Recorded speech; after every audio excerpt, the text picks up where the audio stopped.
Hello guys, welcome back to the channel. Nigel here with you, Nigel's Modelling Bench, and here we are now, we're at part 11, and I am filming this straight after I finished part 10 about half an hour ago. Little bit of a problem here guys. So the engine is in, okay, and as you can see I've got the covers on. So the engine is in there, it's sat on its mountings. We've got a hair in there as well, another Jess hair. It's her birthday today, so she's allowed to have hairs. Right, so we've got the engine sat in there, all sat on its mounts. The engine bearer is in there, everything's all nice. So we go to drop the engine cover on. Okay, what I've done is just tape the sides onto the top just to see how it all fits. And what we find is it's sitting too high. It won't go down. You can see we got a step at the back there. So if I push it down at the back, it comes up at the front. We lose that angle. So I really don't know what to do. I think what I'll probably do is end up shaving some material off of the inside of the cover to see if I can get it down. And I think that's why we don't see any models with the engines displayed. John sent me a picture of 4 of them lined up at Telford, and there was one there that had all the covers on. That was probably built on a dummy engine. That was the Belgian one. And then the others, all but one, had all the engine covers off, and the one just had the top placed on. So I'm kind of thinking that this doesn't all fit, and I don't know how it would all stay on anyway without magnets and stuff. And I don't really want to use magnets because I want to do this out of the box. If I do another one, I'll do magnets and everything on that, and I think I probably will do another one. But it's very nice. It is very nice indeed, but it's just sitting a tad too high. So either what we need to do is shave some material off of the back of the rocker covers, or we need to find out first of all where it's touching and then just grind some clearance into it. We've got some thickness there to do it. So I'm not really sure the best way to find how I'm not sure if it's touching. I think it's probably touching that pipe there, isn't it? Or the conduit for the I'll tell you what I'll do. If I put a piece of masking tape on the inside, let's see if this works. So that's roughly there. Okay. So if I put a piece of masking tape loosely on the inside and then fit the engine cover into position and push it down and move it about a bit, we should see, yeah, we can see there. Looks like that's where the pipe is rubbing. So make sure this engine's sat in the right place. It's no good doing it if the engine's not in the right position. So we'll put this cover down on here again.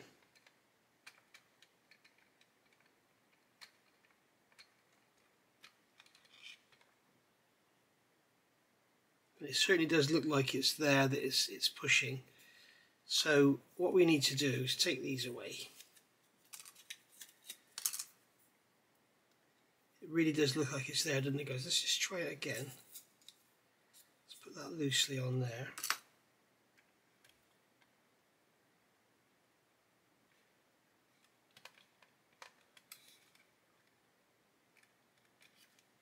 Yeah, you can see the contact area there now. So that is the point where we need to remove some material. We'll just scratch through the tape. Okay, and then we'll get the tape off. Gone with you, tape. Right, so I've scratched that position. So now with a curved modelling knife, I can come in here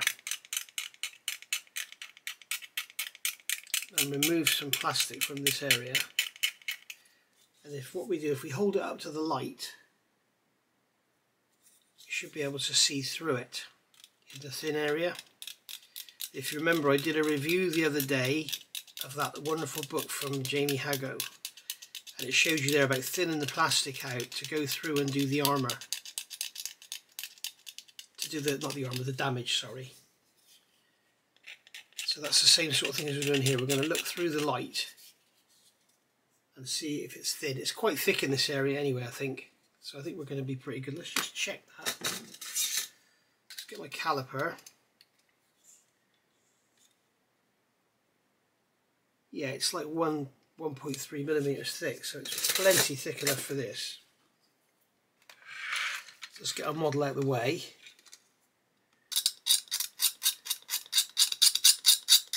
I thought this, I wasn't going to bother with this, but I thought you'd enjoy this, and it'll be some good information for the newer modelers out there, and for those of you that want to be able to display your model with the engine covers on. I'm starting to see some light through there now, so we'll be a little bit careful. So we'll see how it fits.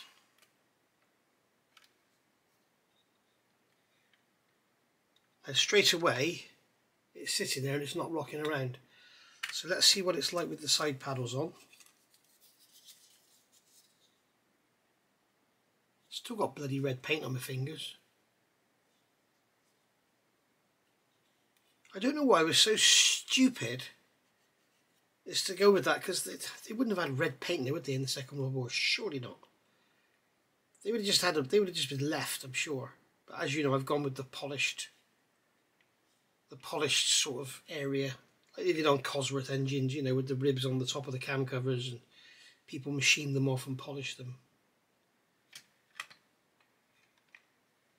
Would you look at that? We are nearly there. So what we can do now is do the same thing and check that it's still the same thing that's touching, because this is all sitting up quite, it might be the corner of that supercharger now. So just do the same thing again, and then when we know that we're all good, then we'll have an engine cover that we know is going to fit. And I mean, this could be one way of doing it. What we could do is put some tape on the inside and have it so that if you want to display the engine, you just lift that off. We could even perhaps glue them together and have them clipping on. The belly, I guess we'd have to glue that on, or maybe some double-sided tape or something. Like I say, I don't think if I use magnets, I don't think it will be out of the box. So anyway, let's get cleared up and I'll see you in a minute. Okay, so 20 minutes later, I've been doing some rubbing. Ooh, misses. In fact, what I'll do, I'll use the torch on the phone because it's brighter. Right, so hopefully you can see on this engine cover, there we go. If I put the light in the engine cover, you can hopefully see. I'll tell you what I'll do. I'll turn this light off. Hopefully you can see. Where are we? There you go. You can see how thin the plastic is in that area now. You can see the light shining through, and that's the sort of thing you want to do. Turn off. That's the sort of thing you want to do, because you do not want, you don't want to go through, obviously. Now there may be a little bit more to come out of there, but I've actually got this now, so it drops on. You can see it's sat there under its own weight, and it fits absolutely fine. No, it's still touching. It is still touching it. What we may have to do is file a bit off the pipe and allow it to go down a bit further, but there may be other stuff that's going to hinder us anyway. But there we go. So the other thing, of course, you could do is file some of the meat off the mounts and let the engine come down a touch, but then that may put your prop out of line, so bear that in mind. But it could be now that it's touching somewhere else, but there we go. So all I've done in there, I rubbed away the area that needs to be done. I went over the sander and just sanded it out to get it smoothish, and then what you can do is blend it right out so that you sort of spread it out. But it's going to be absolutely fine, I'm sure. So now we know, guys, why we don't see pictures of this model that, you know, with the engine covers on and then the engine covers off. All the pictures I've seen seem to be all off or all on. There's nothing, you know, like the pictures 1, 2 and 3 are like that, and then pictures 3, 4, 5 and 6 are like that. You don't seem to see that. Bloody frog in my throat. So I will see you back in a minute. Okay, pushing forward. We'll look at that again later. We'll do some more finessing with that. So we got the engine, as you know, in part 10 we got the engine all done and everything. I did these Rolls-Royce badges. I've then decided to go around with my brush, which is loaded with aluminium paint, the one I showed you before, and I've just dry brushed the whole thing. And as you can see, silver paint, aluminium paint, when you're dry brushing, is a very, very heavy sort of thing to do. But I've done it on purpose because I want to get all the bolts and everything to stand out. So we can go over and dry brush heavily, okay, and really, really get a very, very, if you want a sort of cast, is it cast pewter or whatever, that black, if you want that sort of look, that sort of cast irony look, this is great because you can get it, and this just goes on and on and on, and it just keeps on coming off the brush, and you think, you know, it's crazy. In fact, I'll show you something else in a minute you can do with it. No, I won't. I'll save that for another video. But basically, you can see that, you know, dry brushing this off, and you can see it's way, way over the top. Okay, it looks now like a lump of cast metal or something, doesn't it? And that's not what I want it to look like. It's a black painted engine. It's not a lump of cast metal. And I've seen modelers do this. They do this and they keep going, and they end up, and they say it looks great because it has this real good metallic look, which is wonderful, but it shouldn't have a metallic look because it's painted aluminium. So why would it have a metallic look? You know, a sintered clutch plate should have a metallic look. A cast hearth should have a metallic look, but a painted engine, no.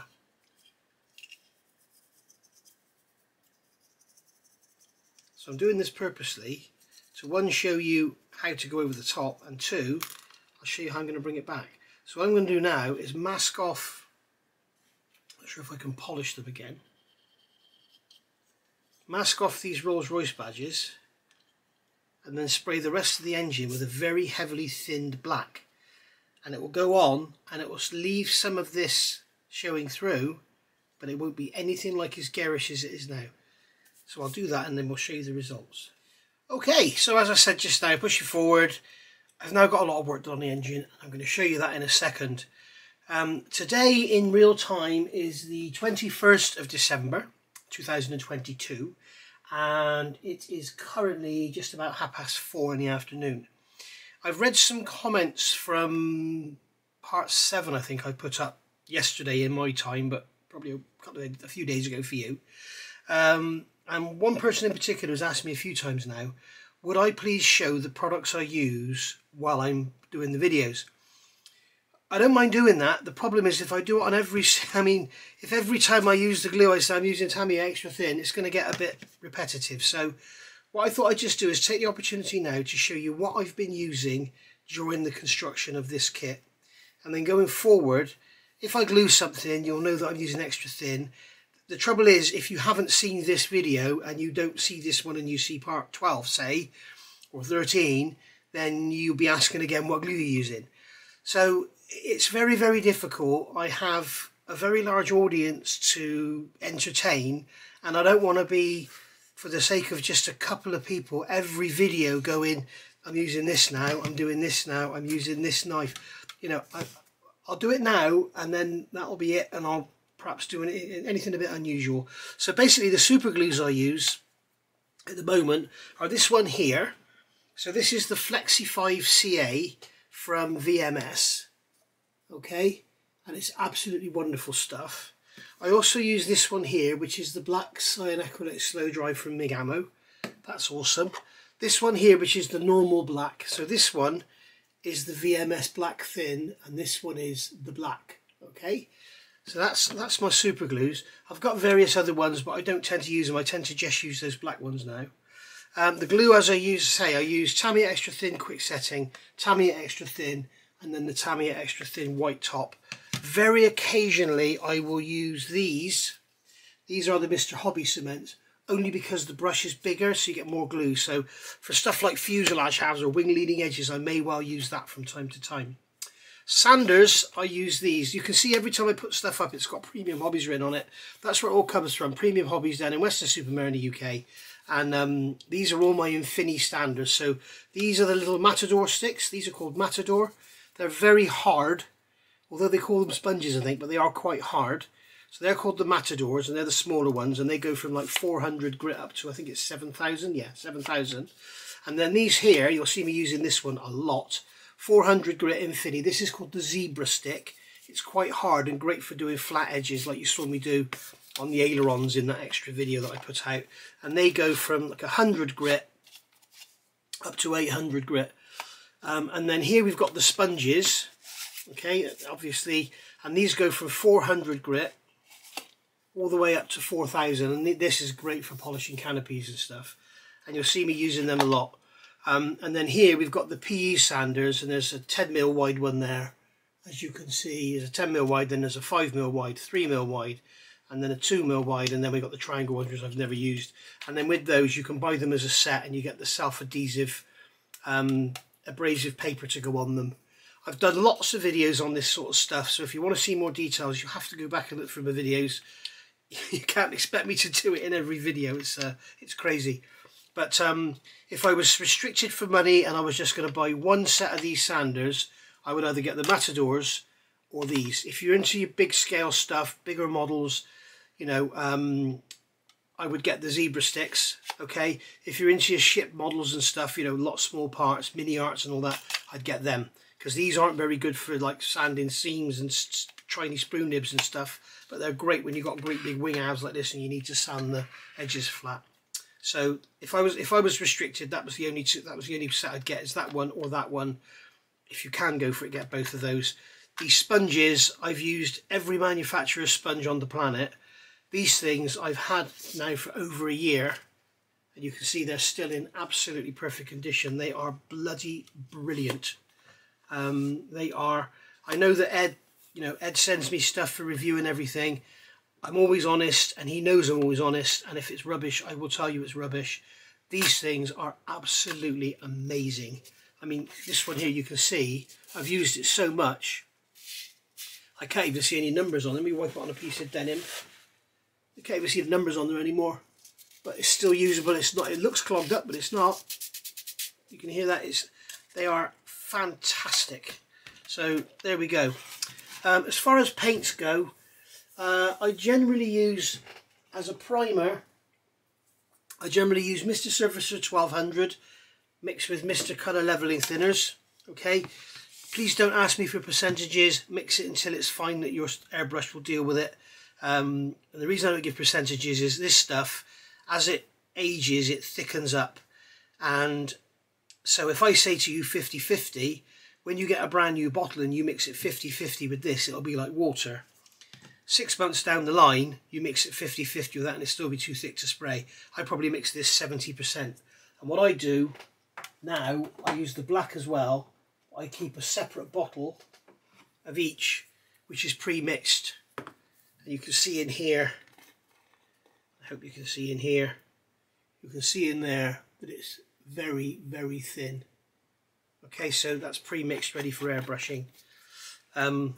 Surfacer, yeah, I love the stuff. But I've now found my newfound friend for doing ejector pin marks are these three here. These are awesome. This is awesome. This has only one downside. It's very funny, and I showed somebody this before and I talked about glues and that.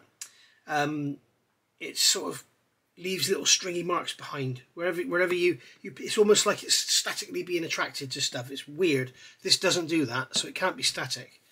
So there we go. Metal paints, you can see here this this sort of copper sort of thing. I'm using, for that particular one, I'm using these Mr. Colour Super Metallics. All this stuff, by the way, is available from Premium Hobbies if he's got it in stock. There are major supply issues all over the world at the moment. But Super Metallic 2s, they're awesome. And you'll also see me use LP paints a lot. And I know that when I do them, I am showing you what I'm using, so I'm not going to go over it all again.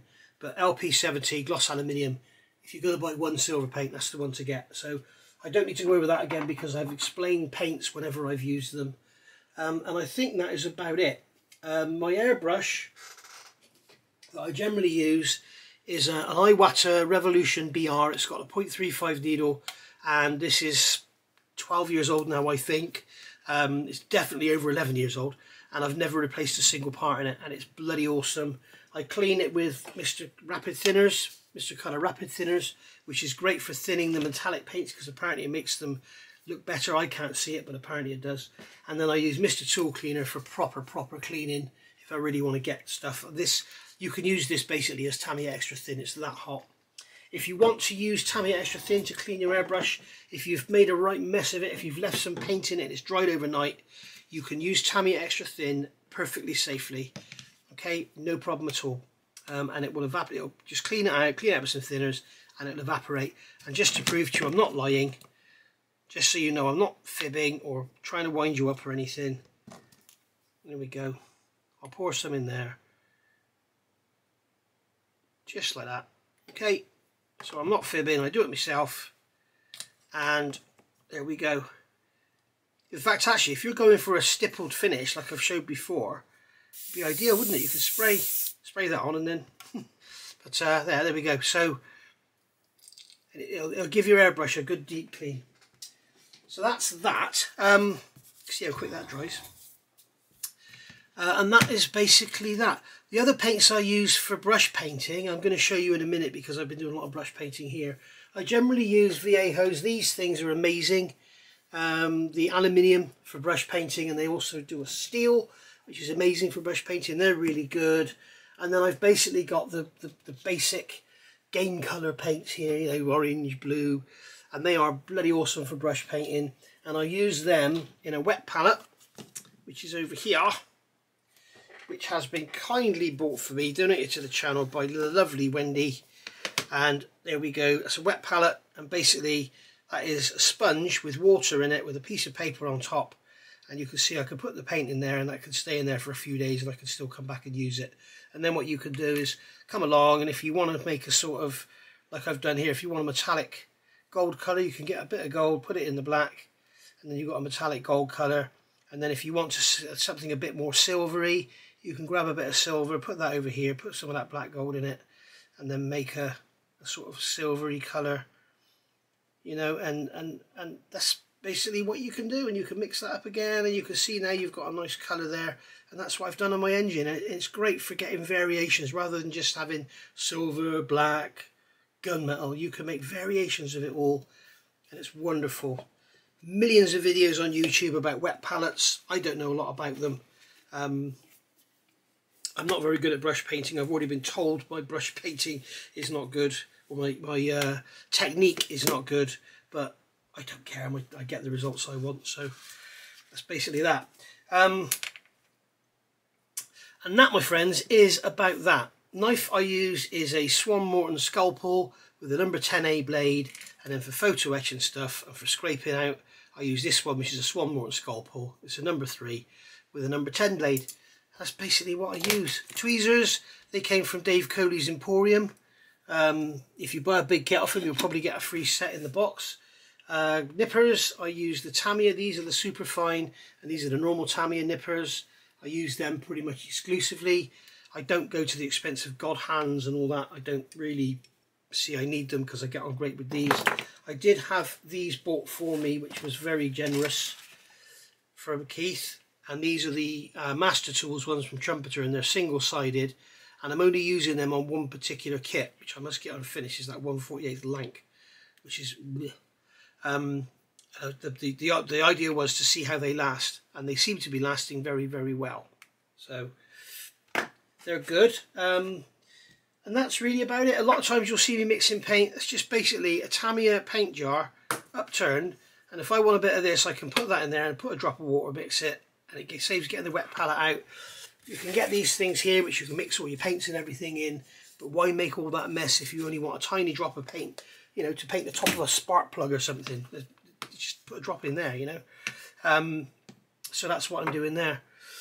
And that, my friends, is about that. Something else you'll see me use a lot is this. This is a Mitutoyo digital caliper. You don't have to have a Mitutoyo. You can get the cheapest rubbish you can find for modelling.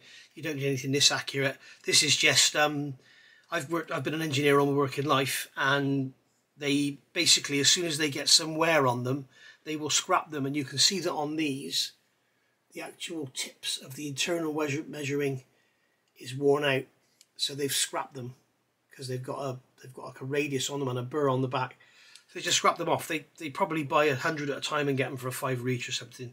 So they just scrap them off. And I said to where I worked before, I said to the guy, the quality guy who scraps them off, I said, rather than bin them or return them or anything, can I buy them? And he said, you can have them. So he gave me like 3. So I got 1 for here, 1 for downstairs, 1 in the garage. Bloody great. And but sometimes they'll be scrapped because they won't repeat. That was repeating fine, look. So there we go. And that's it really. I think that's about that. You'll see me use blue tack and white tack, and I got cotton buds here. These were bought for me by Simon, thank you very much. These are the wooden handled ones, and then you've got the normal Johnson ones here, which are the paper handle. Advantages and disadvantages. Advantages of these, they're very soft and fluffy. Disadvantages, they shed loads of fluff. Disadvantage of these, they're quite hard, but you can put them in thinners and stuff and then use them for blending, which you're going to see me do in a minute, and they don't snap, which is these just all go floppy because they get wet. So there we are. Right, let's get on with this Spitfire. Okay, sorry about that. So when you saw me last time, I painted the engine and I'd given it a dry brush. Got the dry brush here still. It's like 2 days later now, and I think it's 2 days later, or was it yesterday? I can't remember. I think it's 2 days ago. I can still use that. I can still use that in a couple of weeks' time. It will still dry brush aluminium, because we all know that aluminium, especially onto black, is just a nightmare because it's. I'll show you a bit on the front here. You can see this has been used and used and used, and you can see that it's just so. It just deposits so much, you know, because silver is so garish. I guess we can do some on those magnetos. There we go. So there's the engine. Now what I've done to this engine, detail painting is stuff I don't generally do online because I do it through my magnifier, which is here. This came from RS, not RS. What's the name of the company it came from?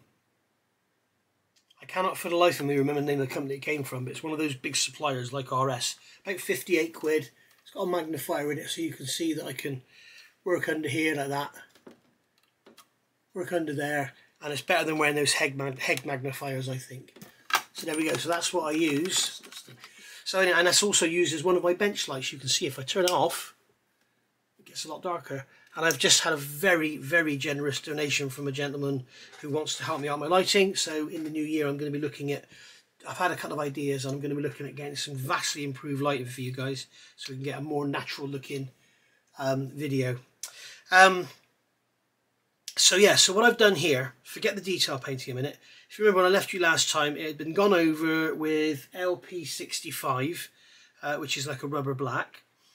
And then I dry brushed it on. I remember I was trying to do this bloody Rolls Royce badge on here, which was a joke.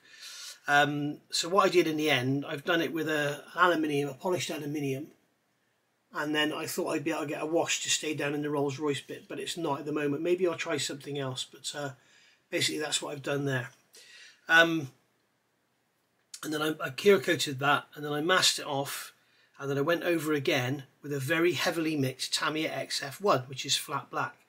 And you can see that basically what's happened, you can still see some of that dry brushing coming through. Like if you look down here, you can still see the dry brushing coming through. But it hasn't completely covered it, but it's given the whole engine a sort of dull painted finish. You can definitely see the dry brushing coming through on those bolts there. They're the cross bolts for the main bearings. So that's what I've done there. Now if I want to, say this area here where I've painted this in like a dark aluminium colour, if I just want to brighten that up, I can just dry brush that over, just like so. And it just makes that sort of look a bit more shiny rather than being so dull. So what I did, right, the engine was bright, the engine was painted black, it was dry, or rubber black, it was dry brushed, and then I've gone over it with XF1, mega thinned, you know, like 95% thinners. So it's basically just like a wash gone on it. And what it's done, it's dulled it down, it's taken away some of that metallic sheen that we had that I didn't want. Then following that, I've gone over with my finger and rubbed over the exposed areas. Okay, and that just gives you like this sort of burnished look. You can see on these cam covers, they're not flat, but they're not semi-gloss either. It's sort of like a burnished look. The conduits I've painted in like a gunmetal colour, like you just see me doing with the wet palette. I've mixed it up, painted the conduits with a gunmetal colour, top and the sides. The actual ignition wires that are coming out, I've done those in like a gold and silver mix. Okay, and then the actual plug caps themselves here, down the sides, I've done them silver. Okay, then I've unmasked this and just rubbed it with my finger, and I thought I've gone over the whole thing with oil, black oil, to just sort of give it a bit of depth, and I thought the oil would stay in that Rolls-Royce logo, but it's so thin it won't stay in there. So what I have to do, I think, is put some on there, let it dry overnight, let it really dry, and then lightly rub it and see if it stays in there. It then had a coat of, just to seal everything in, it's had a coat of Tamiya X35 mixed with Tamiya thinners. Keep the thinners cool, don't go spraying hot thinners onto all these paints because it'll take them off, it'll sort of sink them. So use sort of gentle thinners, nothing too hot. And I've used this one here because everybody wants to see what I'm using. Tamiya X20A thinners mixed with acrylic paint. It's not at all hot. So that's what I've used on there. These are painted in the Viejo silver, the magnetos. The instructions tell you to paint all this silver and paint the magnetos black. It's the wrong way round. These magnetos are silver and everything else, well, it's not black. You can look at all different engines, see all different sorts of colours. I think it depends on age, but there's sort of browny colours and all sorts to it. So that's basically what I've done there. So it's got this sort of very, very heavily thinned, very light coat of the Tamiya X35 just to seal it in. And as you can see, the burnished look is still coming through, and then you can still go over it with your finger and just rub it. Don't do it with a greasy finger, make sure you've washed your hands. And what you can do, you can just, it'll give it highlights, and it'll just make it look a bit more interesting. You're not trying to achieve any sort of look. As I said in the last segment, I've seen many people paint engines black and then they dry brush them with this dark iron here. Let's get it out, come here. I've seen many people paint engines black and then they dry brush them with this dark iron, dry brush it, and then like, yeah, there you go, it looks amazing, and I just don't like it. It's just not enough. So so I tend to stick with doing it my way, and this is how I do it, and it gets you a sort of interesting looking engine. I've still got some work to do with the Border Model Lancaster engines, as you know, so we'll do the same on them. So that's that. Now the engine bearer has been out, and I've just popped it back in just to see how it looks. What I've done here, let me just pull this out. What I've done here, I've painted the mounting belts here for these pipes, and I painted around there, just assuming that's like a rubber joint or something, I don't know, but it just adds a bit of interest. So I've painted those, you can see there, and I've literally done them with the Viejo game colour from the wonderful wet palette, and that's that. And then everything else, so another one, when I use oils, I tend to use these. These are the Modeller's World oil washes, again available from Premium Hobbies. And what I've done here, drop of that in an upturned Tamiya pot, drop of that, brush it around, and you can see I've brushed it over all the joints and then left it for a couple of hours, so now it's kind of dry. And because I put a clear coat on here, it'll be easy to rub off. And what will happen is it will rub off, if I hold this down here, it will rub off on the raised areas but remain in the corners, and it just sort of gives it a detailed kind of grubby look. Now I don't want to go through weathering techniques in every single video I do, because you guys will just get bored stiff, because basically when you start using oils and stuff, you know, as a video it can get very, very boring. If you want to see really in-depth sort of what I've been doing, if you follow my K2 ambulance build, which is currently running, I've done a lot more in-depth on there. So there we go. Right, and the plan was there to do the K2 ambulance and then do another build in the background while I was running those videos, and then this came along. So basically I'm not getting in another kit built, you're getting this simultaneously.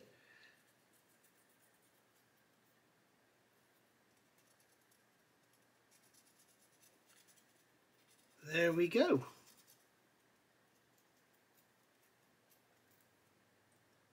That's one of the problems using cotton buds, you get all that fluff, which is a problem.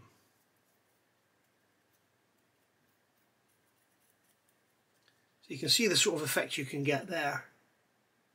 And it just rather than being green and black and gold and all that, it just gives, even if you're not going to weather it, it just gives it a look that, you know, it's rather than just having those basic colours all glued together, it just gives it, so you can see on the end there, I mean, it was just green, then it's gone over and it's all black like that. Okay, and then quick wipe over the cotton bud, and all of a sudden you've got this interesting looking feature on the end.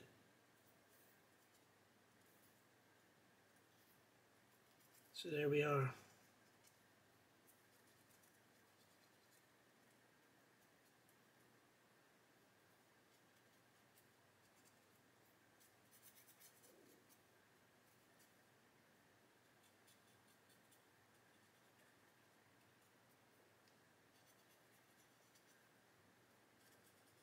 So go around there.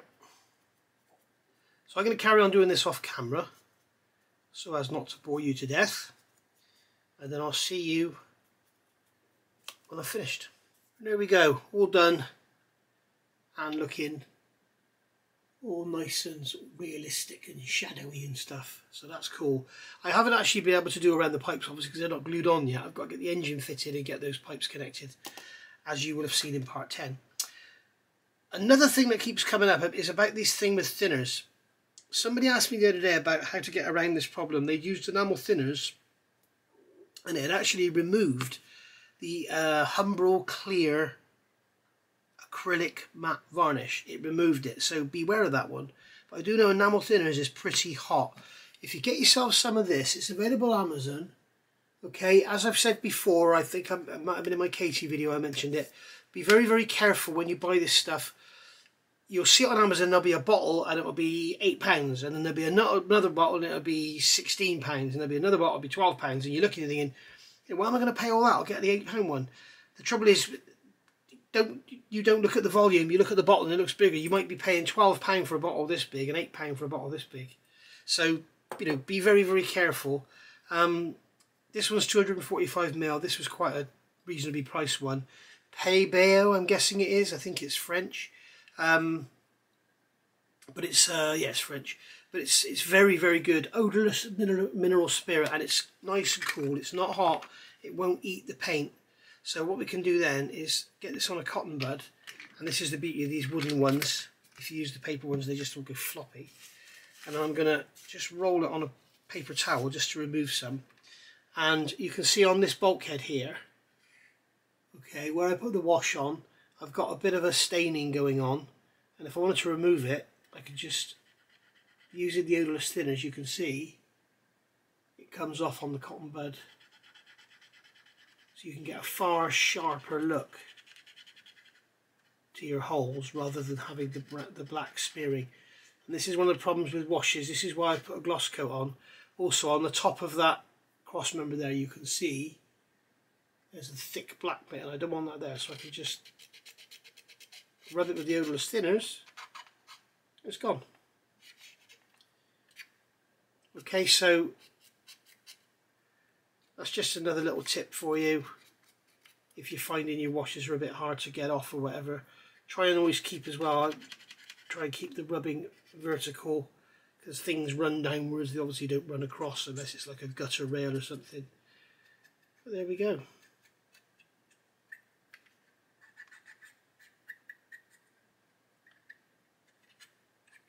So there we are, right. Oh, and just to show you as well, I've often talked about putting a gloss coat on because otherwise the matte paint absorbs the wash and it kind of stains it. And somebody suggested if you put thinners on first before you put the wash on, it won't happen. It still does. It does. I find it doesn't make any difference. You can see where I've sprayed this, like my finger's going, I haven't got the gloss onto the side there.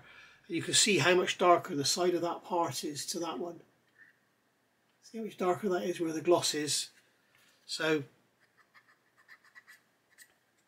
you know, even with the thinners on there, I can't remove all the darkness from that. So there we are, just another little tip for you if you're new to all this oil stuff. And as I say, the problem is with all this is there are people that will watch this set of videos because they want to see a Spitfire being built, and they've probably never seen any of the other videos. So for me to turn around and say, yeah, but I've done loads of that on other videos, I guess it's pointless. So I guess I'll have to cover it somehow in every video. But what's that on there? Bit of wash splashed on there. Look. So there we are. Right. So let's think about what we're going to do next. Right. So I've put the header tank on there now. So I'm going to put hair on there. There's bloody hairs everywhere. I don't know what's going on. Right. I keep saying that, don't I? I'm just going to put a drop on there, just like so, and that should go in and weld that in place. I'm not going to put any glue up under there because I don't want to damage the paint. So that should hold that in place. So now we can fit the engine onto the bearers.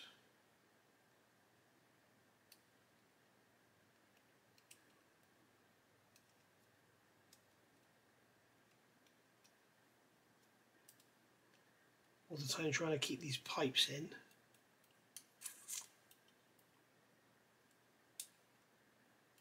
There we go. Right, so that's how that's going to go, and that's popped out of the bearers there again. So I've got to find some way of holding this all together.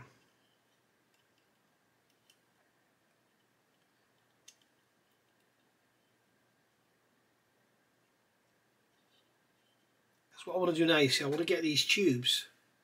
I should have done this before I put the wash on. I want to get these tubes glued to the engine bearer here and here and here, so that I can paint them and weather them and wash them and everything before it all goes in there into the fuselage. So that's what I'm trying to concentrate on right now. So that's all good, that's good. So I've got everything lined up and looking dandy. So I'm going to leave it for 10 minutes or something just to let that glue in on those pins there dry. So at least that header tank holds some kind of position, and then we can do the necessary to get them glued in. Right, I've clamped the engine to the engine bearer, so it's not going to go anywhere, so that's all cool. So we know the engine is sat in its final position because it has a very positive location and it fits beautifully.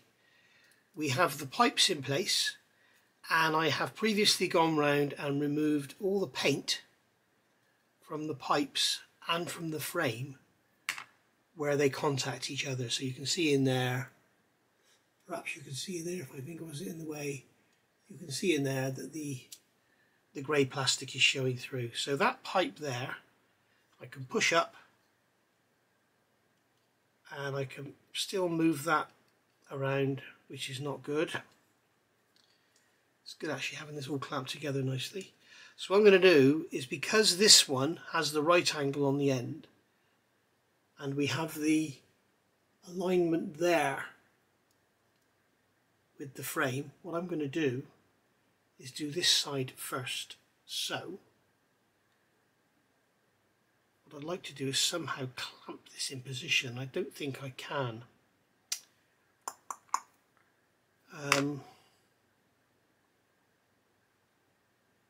I think what I'll do is use a mixture of super glue on here. So I think I'll super glue that front one, then I can hold it, let that go off, and then the back here will deal with it once it's in position.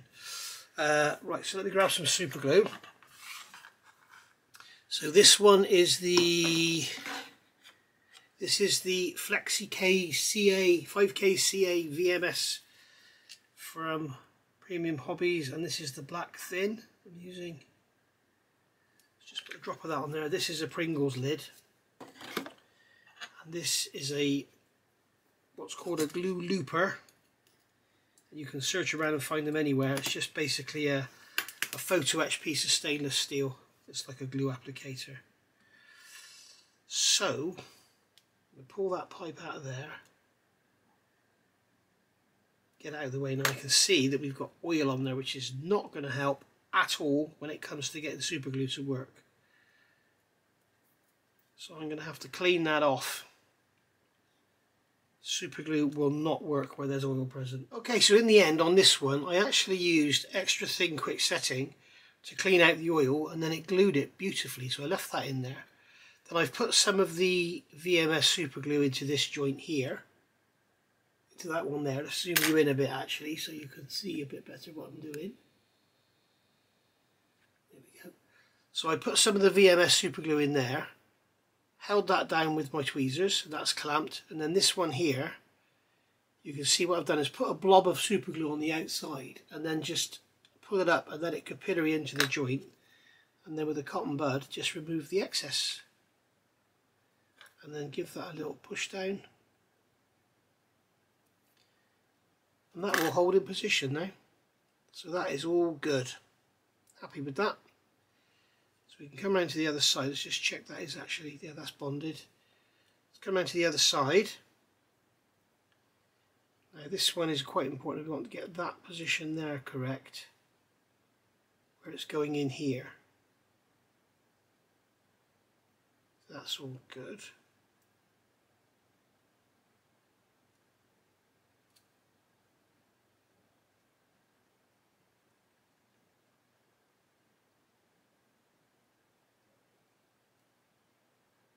So we're going to have the same situation down here. Now there's no, I use some extra thin quick setting. There's no oil in there, but you will always get a stronger bond with a polystyrene cement than you will with a super glue. Super glue is quite brittle, although this VMS stuff is not as brittle. So it's very, very good glue. Just going to hold that together. In fact, I should be able to get a little clothes peg. Peg that together. No, I can't get it in there. What about a reversed clothes peg? One of these. Yes, that fits in there beautifully. That doesn't want to stay in there. It wants to fall over.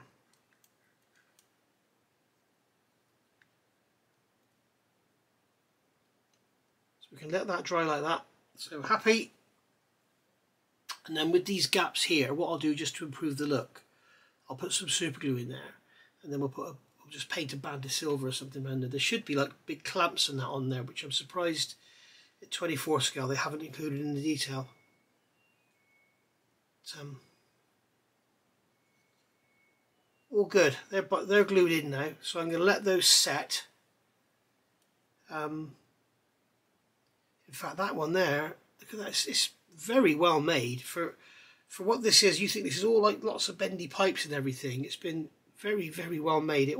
It's touching all the contact points. Like it's touching in there, it's touching on there, it's touching there. All these three are touching. It's absolutely brilliant. Well done, Airfix. You've done a grand job. Done yourself proud.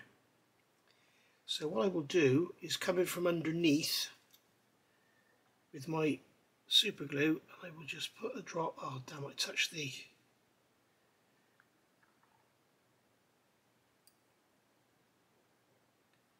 I'll put the super glue in there, give it a little wobble so that it gets a bit of capillary action going on. Grab my cotton bud, remove that glue from there,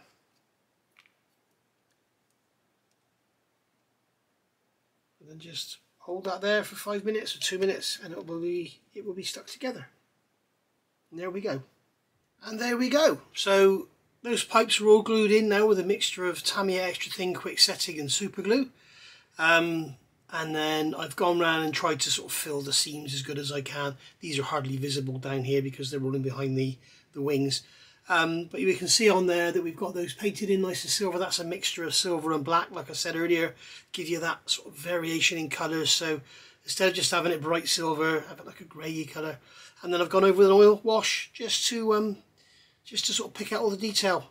So as you can see there, those engine bearers are looking lovely. Well, the engine bearer is looking lovely. So as per the instructions, yes, I'm following the instructions.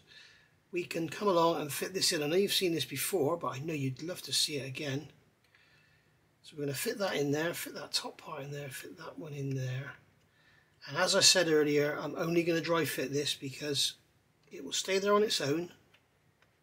It could probably stay there forever like this because it's not at all loose. It's very tight fitting. There we go. And then that way, as I said before, I don't know if it was in this video or in the last one, if we do get an issue with it being like this or like up and down, so you could end up with the engines like this or like that, like this or like that, or a combination of the two, then we can adjust it if we don't glue it. If we glue it, we're sort of stuck. So that's going to go in there. And then this here, I've painted the end silver because this thing on the end, again, it could have been more detailed, I think. Having said that, it's not very visible, so I'm not really surprised. But if you look at the actual real pictures of a Spitfire, this thing here, I don't know if it's some kind of thermostat housing or something, but it's very, very complex.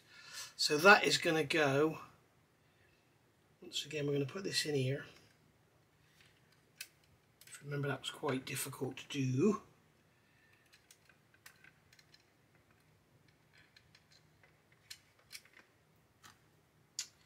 Come on, play ball. There we go, that's just going to sit in those holes in there, just like so. And then give it a little nudge. There we are. And that will just sit in there without glue as well. So there we are, so that's that in. So now we can see we've got all our engine bearer frame and everything, all our details painted on the bulkhead. Bit of a sheen to it, as you can see. If it's dead flat, I think in this scale it needs a little bit of a sheen. Let's just try that engine there just to see what it's going to look like. So we're going to drop it down at the front. And we need to engage this pipe first so we can slide the engine down and back. And then it will sit on top of that one and the engine mount, so you can see all the fuss and all the extra work of clamping the engine up and dry fitting it pays off when it all goes together like that. So we can see there we've got the engine in, not glued in. It will be glued in, but it's not glued in yet. And there we are. So really pleased with how that's looking. Let's get the light a bit better for you. Really pleased with how that looks. So just once again, while we're here,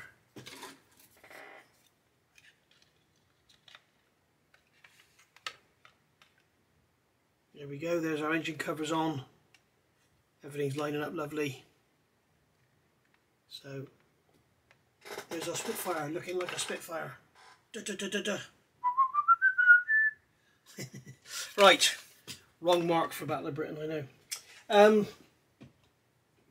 In fact, I wasn't even Battle of Britain music, was it? I can't remember now. That was all I can't remember. Never remember what all the songs were. So there we are. What are we going to do next?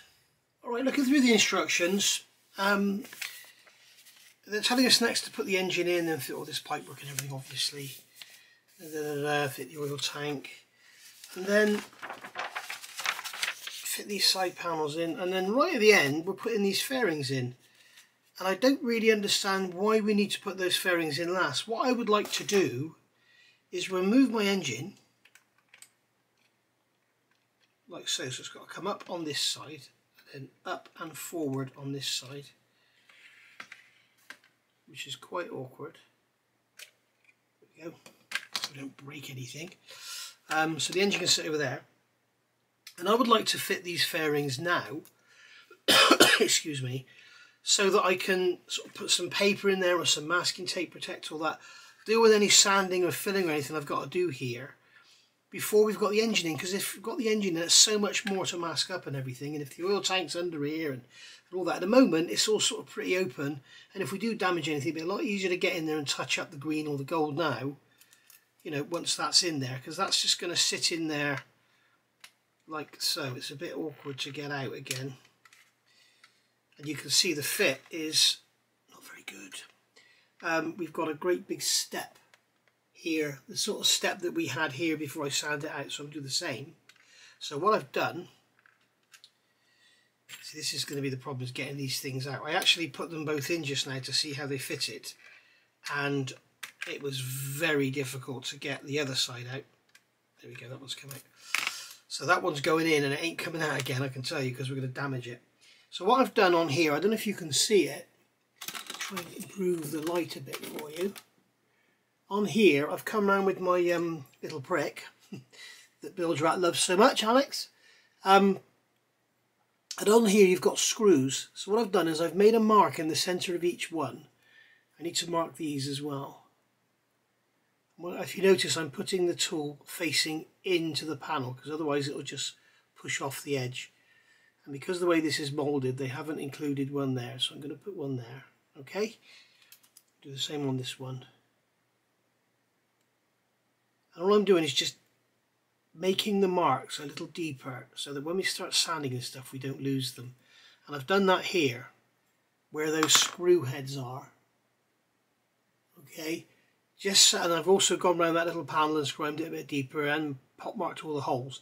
So when we sand this and blend it into the wing, then we get a much nicer, a much better chance of picking up those. I've also measured them, they're 0.8 in diameter, so what we could do is drill them out, put some Mr. Surfacer and let it dry, and if we want to do the screw, we could just get our little brick and make a scratch across the top, or just leave it as a sunken hole. It probably won't notice. It's nice that Airfix have put the screw detail in there, it's lovely, but the panel doesn't fit very well. Now whether that's my fault or the kit's fault, I don't know, but I know that my wing, if you look in there, my wing is fitting the, you can't see in there can you, but my wing is fitting all the ribs and that perfectly. It's, you know, it's lovely, it's really, really nice, but it seems like this is all a bit too high. And I also looked, and this is no criticism of this kit, but you can see on here, the fit of that panel is not as good as the rest of it here, so that's what we've got to try and improve. So the first thing I'm going to do is with a 400 grit Matador stick. I've pan painted the inside of these silver, not that you're going to see any of it. I'm just going to put a bit of a chamfer on the back of here. I'm just sanding away the back edge because I noticed that when it butts up, it's a sort of, it's a joint like imagine two pieces of that. Instead of it being a nice square sort of joint butting up like that, they're kind of radius, so you get a bit of a trench. We don't want that. So I'm just chamfering, just removing some of that edge so that I can make it look better. And I'm also going to sand some off the top. And as I say, putting this one in is really dodgy because getting it out again, I've got to use a knife to sort of lever it out. So I'll play with this one a bit because it's a lot easier to get out. He says not being able to get it in. So we drop it in and then the top should pop under. There we are. I'm going to have to put something on there, I think, because we've got quite a gap. You can see there's quite a gap there underneath. But you can see here that it's quite high up. And now we've got a much tighter panel line where I've just sanded that chamfer. We've got a much tighter panel line than it was. So it can still go back a bit more, but I'm conscious of this delta in here. I don't want to get that out of line. So if we have to put some Mr. Surfacer in, that's fine. But what I'd like to be able to do, so if you look at the back of that, if anything, it needs to come up a touch. That's handy. That will help fill that gap at the back. Yeah, that's great. So what we can do is lift it up to get rid of that gap there, but sand the bottom away. Now I don't really want to sand it all the way with the wing in place with the wing, because then I run the damage of losing the rivet detail on the wing. So what I'm going to do is just play with it, the part, and see where we go. And as if by magic, there we go. That is fitted. Okay, so we can see there we've got a nice pretty even step. Now I've decided what I'm going to do is tape the wing and give it a final sanding because I just want to blend it all in together. And also you may notice there's a low spot there in between 1, 2, 3, in between 3 and 4, rivets 3 and 4, because there's a low spot. And that is because in the back of here there's a cutout that goes over a tab in the wing, and on mine I wanted to fill it in. So I glued that piece in, then while I was sanding, of course, I've softened the plastic and it's made a flat spot. So I'm going to have to build that up now with something, or just push it up, make it rise up and then let that go hard before I sand it and fit it. The screws, as you can see, they're all drilled out. So I've got a 0.8 drill. I'm using one of these drills, as I said before, these microbox drills. rather than these things. These are what you generally get these days on Amazon. These things have a, if you look at the drill, what's that, 1.2, they're both the same size. If you look at these two drills, you can see the helix on the one on the left is a lot steeper. The helix is the angle of the screw, and you can see this one is a lot straighter. And the trouble is with these, they kind of screw in, almost like a self-tapping screw. So you've got to be really, really careful with doing stuff like this, where you just want to drill a sort of blind hole about 1.1 or 0.2 deep. They will just straight through the plastic and you've lost it. So be very, very careful. That's all I'm doing. I'll zoom you in a bit for this. Let's get you in a bit. Right, all I'm doing, got that there. I've got those holes center popped. I hope I don't go off because I'm not working where I normally would. There we go, just a couple of turns on the drill just to make an indentation in the plastic. So what we're doing, we're kind of drilling out that screw. So you can see there, the screw is gone, and we're just making this 0.8 diameter hole. And what we'll do, as I say, we can fill that with Mr. Surfacer or super glue or anything. And then we can, if you want to put the screw head in, we can with a quick scrape of a pointed tool, or push down with the end of a chisel and just replace the screw. With a screw head, should I say. So there we are, we've got that done.